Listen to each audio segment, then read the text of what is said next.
Salam sadis, salam hijau. Jumat berkah ya, hari Jumat. Belakangan ini agak sering lah di Jumat itu hijau ya, berkah ya. Mungkin karena doa-doa kita Cuan Army dijabah sama Allah, dikasih rezeki ya. Mudah-mudahan lah ya, itu harapan kita. Jadi semalam juga initial jobless claim sesuai forecast, yaitu positif sebab buat market gitu. Semalam setelah itu keluar pelan-pelan market hijau, Dow Jones hijau, Nasdaq hijau, ya kan, S&P juga hijau,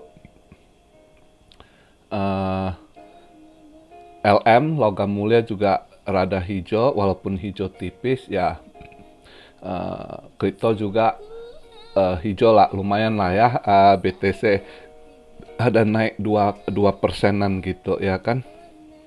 Paling enggak ya kemarin serok-serok koin ini, koin AP ya, ApeCoin ya, AP ya lumayan lah dapat ya. Kalau ada yang serok kemarin ya kan, atau yang koin lain ya.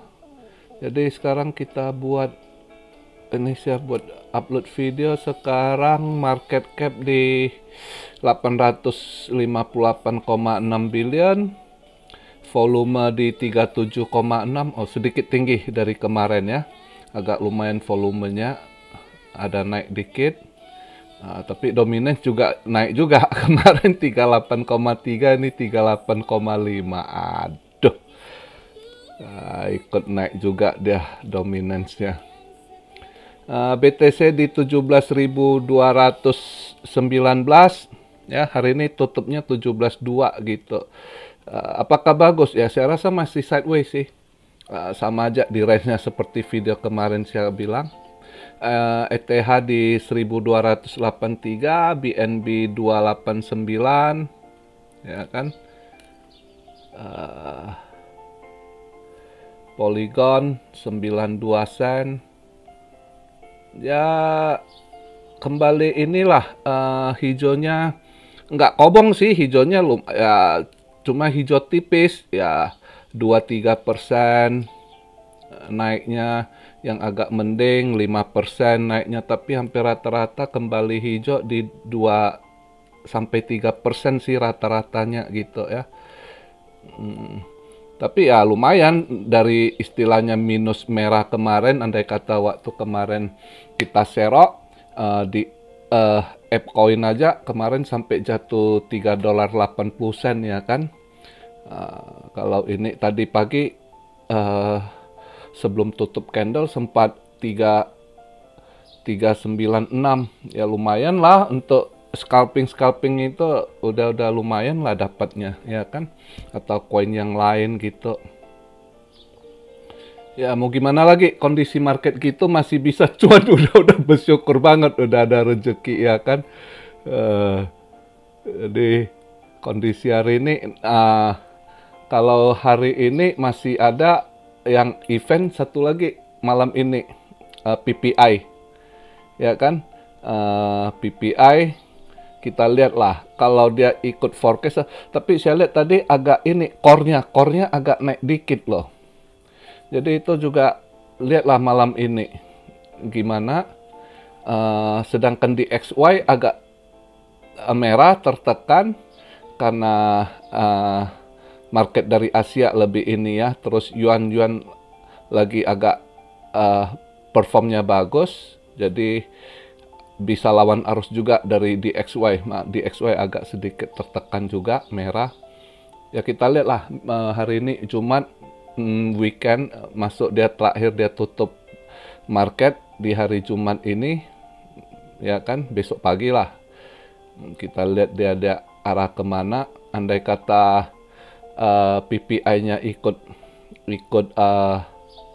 forecast, core-nya ikut forecast ya, saya rasa ya flat gitu juga, sideways gitu.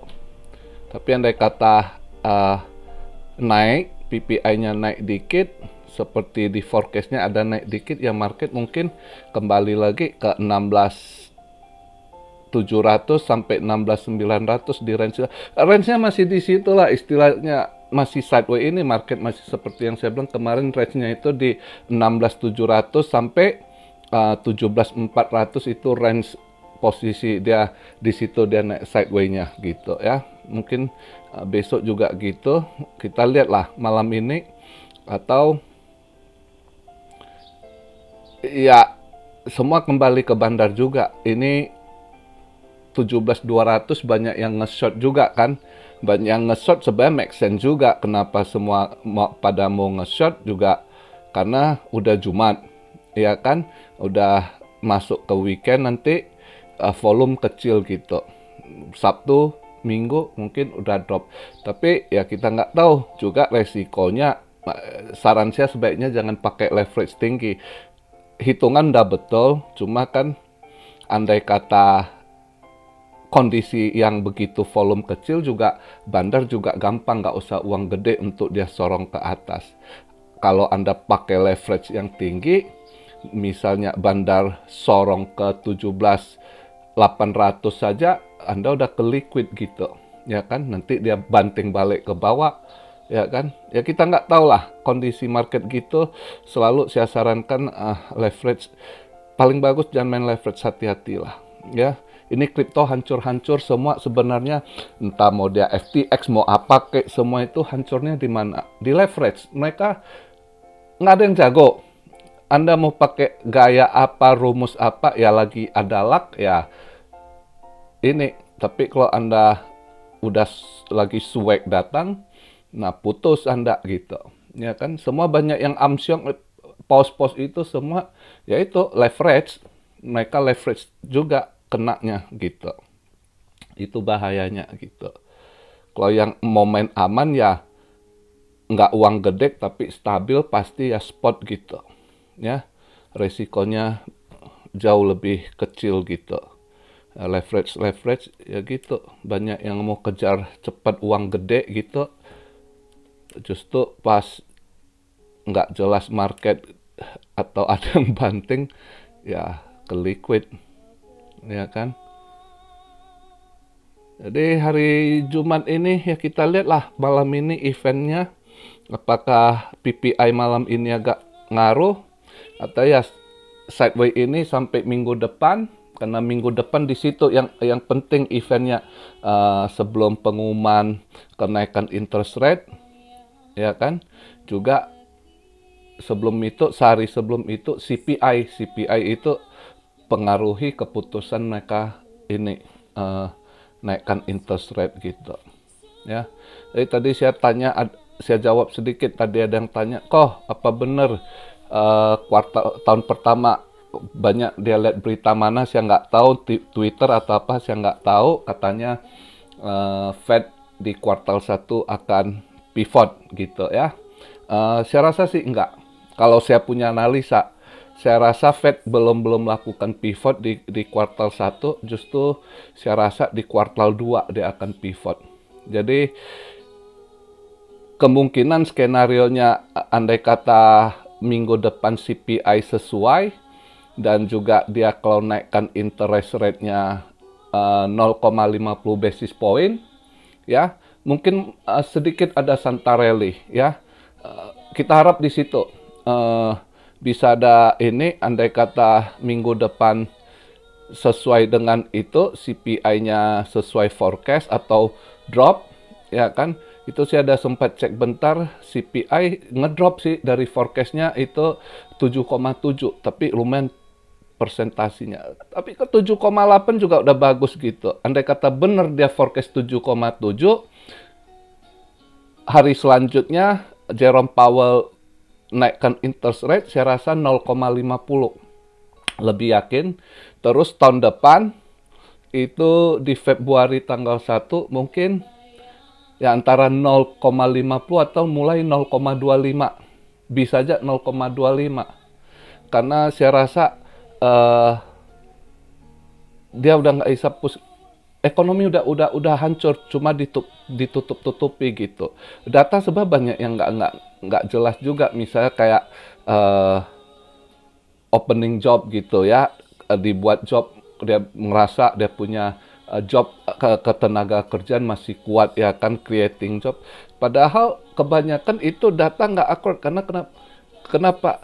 Itu yang dia masukkan itu banyak dia pikir kayak itu semua part time gitu. Orang kehilangan job untuk bertahan part time sana, part time sini. Satu orang kerja 2-3 tempat gitu. Full time pada kehilangan job gitu. Dan kalau lihat berita lagi itu kemarin itu banyak perusahaan besar masih akan tutup, akan lay off gitu. Walmart aja masih akan tutup berapa cabangnya. Target ya akan tutup juga cabangnya. Apalagi ada beberapa perusahaan besar itu yang ini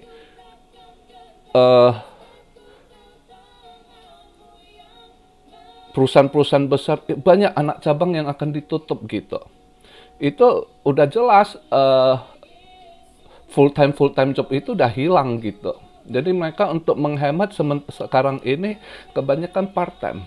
Orang udah nggak cukup gitu. Dan hari ini saya baca berita aja ada bank yang ATM-nya nggak bisa tarik duit gitu. Ya, seperti saya bilang kemarin mereka ada di mereka sampai sekarang mereka masih tutupi itu bangke istilahnya 65 triliun nggak jelas ya, menguap itu sedang di ini proses juga gitu. Jadi makanya awal tahun depan itu saya rasa market masih akan merah gitu keras. Tapi yang lebih banyak sebenarnya saham sih ya. Karena banyak perusahaan-perusahaan intinya mereka punya saham gitu. Nah, kripto gimana? Kripto mungkin efek masih kecil gitu. Merah, tapi saya rasa kripto saya pribadi saya masih yakin walaupun keras-keras kripto nggak akan separah saham, stock market. Ya, saya yakin sekali gitu. Dengan kejadian semua banyak bilang akan gelap, akan resesi ini itu ya kan, bangke-bangke dari yang ditutupi para banker itu akan terkuak satu-satu, udah mulai kecium, udah mulai ini gitu. Banyak hal yang akan masih ini terkuak gitu, akhirnya akan kolaps, bangkrut, ya kita lihat aja. Maka buat kalian saran saya buat yang main saham hati-hati, jangan pikir udah drop, udah serok. Bisa aja Anda serok itu perusahaan bisa pilot bangkrut gitu. Hati-hati ya. Sedangkan kalau kripto justru saya rasa nanti banyak yang masih alihkan kalau secara ini kripto ini walaupun dia drop tapi nggak akan seperti pasar saham, stock market. Saya yakin kalau dari lihat perkembangannya gitu ya. Jadi ya kita lihatlah ke depan, tetap ini hati-hati, jangan gegabah, jangan FOMO, jangan takut ketinggalan kereta. Oh begitu sedikit hijau udah buru-buru takut nggak. Hati-hati di kondisi gitu ya, akan banyak trap juga gitu ya. Jadi pembahasan kita di hari Jumat ini begitu aja. Seperti biasa, selamat buat umat muslim yang melakukan sholat Jumat. Semoga sholatnya diterima dan berkah, kebuka pintu rezeki dilancarkan, ya kan. Juga semoga semua kita sama-sama agama apapun kita doakan buat negara kita, terutama diselamatkan dari kejadian banyak bencana sekarang. Jadi kita doakan dijauhkan dimanapun kita berada dari bencana, musibah, kecelakaan ya, dan dimudahkan setiap langkah kita. Oke, itu aja harapan saya buat semua kita, yang baik saya yang di sini ataupun kalian yang di Indo, dalam lindungan Tuhan yang Maha Kuasa gitu ya. Salam Syario dari Tokyo. God bless you all. Be blessed, be blessed, be blessed. Immanuel, haleluya.